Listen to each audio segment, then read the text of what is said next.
Nigeria's electoral umpire, the Independent National Electoral Commission, INEC, is under pressure for many reasons as it strives to deliver a credible and transparent 2023 general election.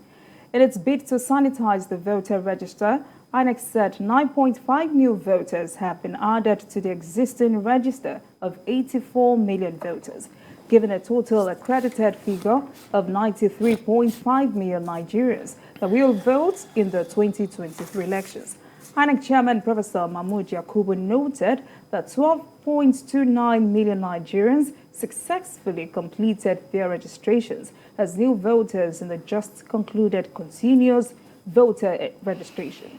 But more than 2.78 million were identified and removed as ineligible registrants after a rigorous cleanup of the data using the automated biometric identification system. Now, consequently, he stated that the Commission has identified 23 of its officers for severe sanctions for engaging in multiple registrations. Meanwhile, the Inter-Party Advisory Council passed a vote of confidence on him for his innovations to reform the electoral process. Because 9.5 new voters plus 84 million existing ones. Well, it's impressive. I like to see our people show greater interest in politics, especially our young people. But we don't know whether they are going to turn out on election day in an impressive manner. If half of these registered voters can turn up, it will be a miracle. It will be a miracle by all standards if half of them, half of this number, can come out on election day.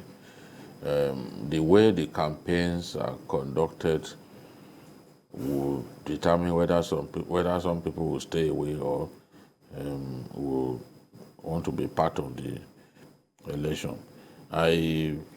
I'm impressed that we have so many young people voting this time.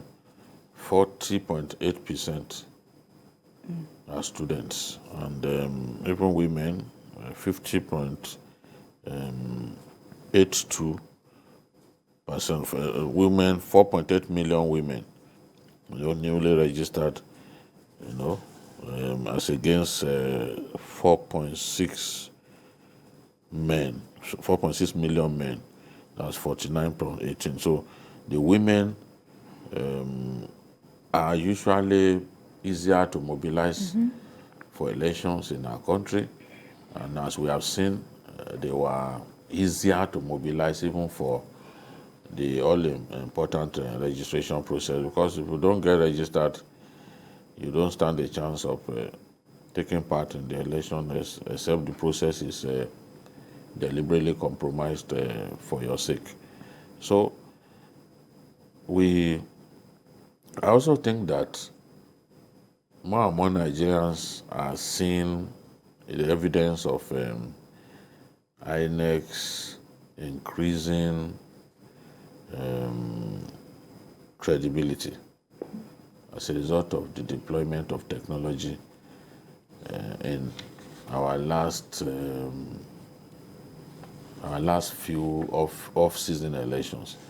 The governorship election in Edo, the governorship election in Osun, the governorship election in Ekiti, as well as even Ondo. Those off-season elections,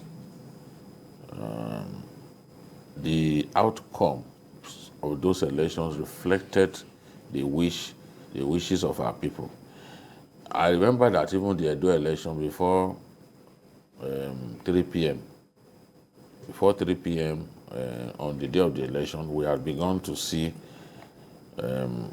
clear signs that a particular candidate will win. And by Sunday, before 12 noon, it was already clear that a winner had emerged, and people were able to track the voting process in terms of even announcement of results from the polling centers to collation centers. and right up to, I mean, collation, local government, collation centers, right up to the state collation center. So the deployment of beavers, the increasing use of the card reader has a means of validating and accrediting voters, has also made the elections more credible. So if INEC continues to fine-tune its processes and continues to embrace technology, making human intervention in the process as minimal as possible, I can assure you that more and more Nigerians will have faith in the process, and we will see an increasing number of Nigerians getting registered and even coming out on election day. You know, the feeling has always been, oh, whatever we do, they are going to rig the election. Our votes don't count, you know. Well, I think things are changing, even though we are not happy that people are buying votes, but at least the power to determine who wins election, we are seeing it increasingly returning to the ordinary voter now. All right. Welcome back and thank you for staying with us. This is still Journalist Hangout and I am in the studio with Babajide Kolade Otitoju and Lekon Shote. All right, Mr. Lekon, more than 12 million Nigerians completed these registrations, but 9.5 got accredited. What could have been responsible for this? Well, you know, it was done online. Many of us are not quite savvy. And I think that is what is partly responsible for those who are knocked off, you know. And then you can also not you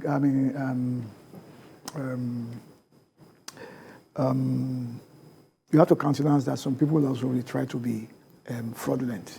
And I think that is what's resulting in the 23 that are going to be sanctioned now, you know. So I think that's what it is. But my thinking is this. It looks like we are sanitizing the voting itself now and the collating. I don't know how the electoral law can be amended so that primaries now become the target of this beavers thing. Because the model of determining who emerges at the primaries of the political parties is another issue now.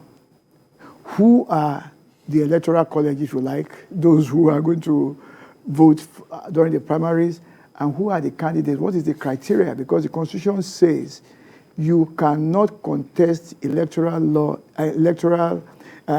in Nigeria if you do not belong to a political party, but more importantly, if the political party does not present you.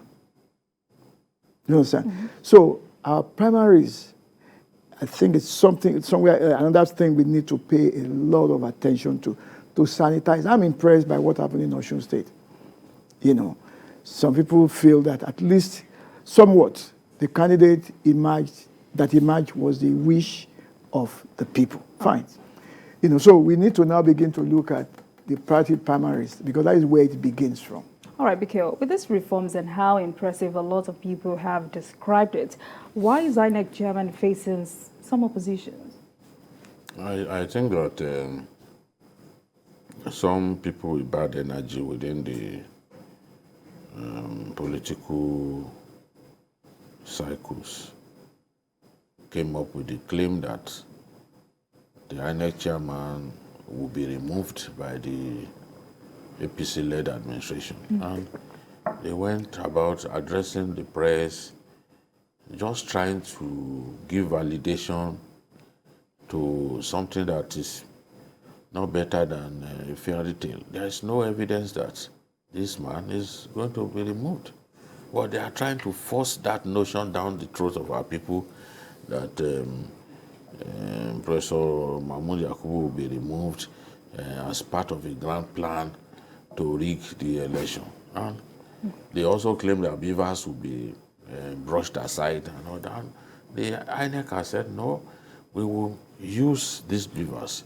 We will allow for electronic transmission of results. So we need to give INEC that benefit of the doubt. I'm not saying that INEC is perfect. I've criticized them on this program, especially when we saw an increasing refusal to use the card reader, especially in the 2020 off-season elections. We used the card reader, we achieved like 56% in 2015. But by the 2019 election and the off-season elections that followed, it had come down to like 16%. Whereas your own rule book says it must be used. So there are some INEC officials who deliberately refuse to use the card reader, allowing some politicians to rig elections. So that I have criticized them on that, but I have no reason to believe at this stage, having seen what happened in the last 6 elections, all of them off-season elections, I cannot say this INEC will not use beavers for the 2023 election. I need evidence before I can believe that they are not going to use it. On the strength of what I've seen them do in the last few elections, Oshun and the rest of them, and all of those elections reflected the desire of our people. All right. I have no reason to join them in saying that, Professor Mahmoud Yakub is going to be removed and someone who will rig the election will be brought in to replace him. Thank you very much, Mikio. It's just unfair. Thank you so much for your insight to the program today. Thank you, Mr. Likoshete, for coming on the program today. Thank you very much. It's so good to have you again.